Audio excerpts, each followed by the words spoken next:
लगभग 6 महीने 8 महीने तक आपको कहीं लंबी छलांग मारो, कहीं आग से दौड़ो, कहीं पानी पे से गुजरो, पानी के अंदर डुबाते हैं कि तुम्हारा सांस लेने की क्षमता बढ़ जाए। मतलब इतना कठिन आपको हर स्टेप से गुजरना पड़ता है। यदि आप फेल हो गए तो आप सेना नहीं ज्वाइन कर सकते, सैनिक नहीं हो सकते। बोलो हाँ। जरा सोचिए, हमारे देश के सैनिकों को लंबी छलांग मारनी पड़ती है, पानी में डूबना पड़ता है। बोलो हाँ। 15 किलो 20 किलो लेके पूरे मैदान के राउंड मारने पड़ते हैं, चक्कर मारने पड़ते हैं। अब इतनी ताकत नहीं है तो हम लोग सेना में नहीं जा सकते। और ये सैनिक ये सब करते हैं, तो ये जो कर रहे हैं ये उनकी तपस्या ही तो है। बोलो हाँ। तो अब सोचिए कि तपस्या करोगे तब सैनिक बनोगे, तपस्या करोगे, तपस्या मतलब पढ़ोगे तो डॉक्टर बनोगे, तपस्या करोगे तो जज बनोगे। भगवान को पाने की तपस्या अलग तरह की है। सेना बनना है तो उसकी तपस्या अलग है, थल सैनिक बनना है, जल सैनिक बनना है, सबकी अलग अलग व्यवस्थाएं हैं। बोलो हाँ। बस आप ये समझ लीजिएगा कि बिना तपे आप कुछ भी नहीं बन सकते।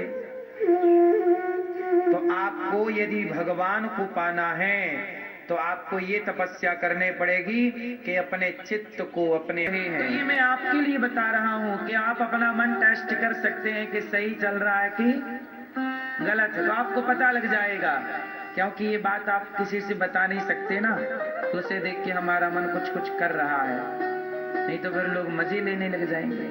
लेकिन आप अपने को तो बता दो कि आप सही हो कि गलत हो। तो ये आपकी बातें हैं, आप अपने को कह सकते हैं कि आप सही हैं कि गलत हैं। तो सच बताओ, आप सही हैं, मन सही है कि गलत है?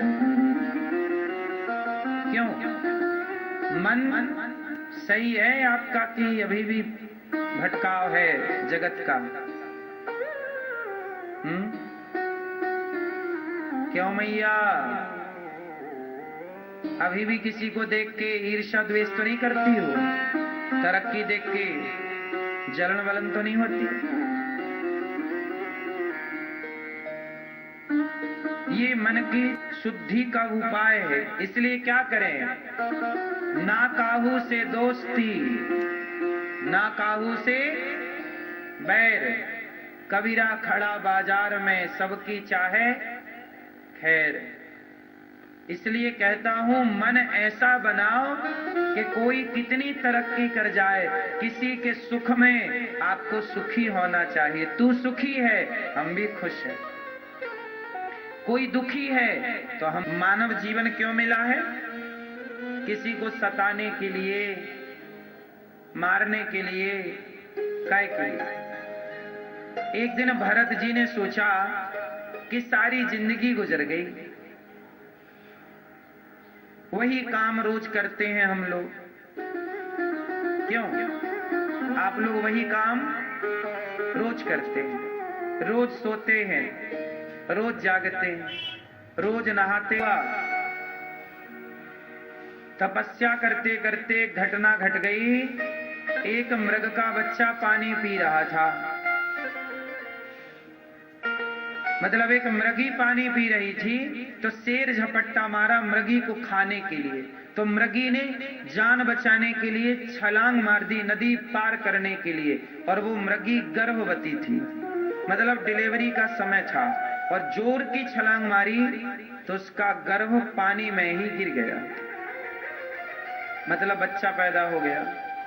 अब मृगी तो बेचारी मर गई, लेकिन उसका बच्चा नया भी अभी पैदा हुआ, और वो भी ठंडे पानी में जाके गिर गया। अब भरत जी उस मृग के बच्चे को नहलाएं, धुलाएं, चराएं, टहलाएं।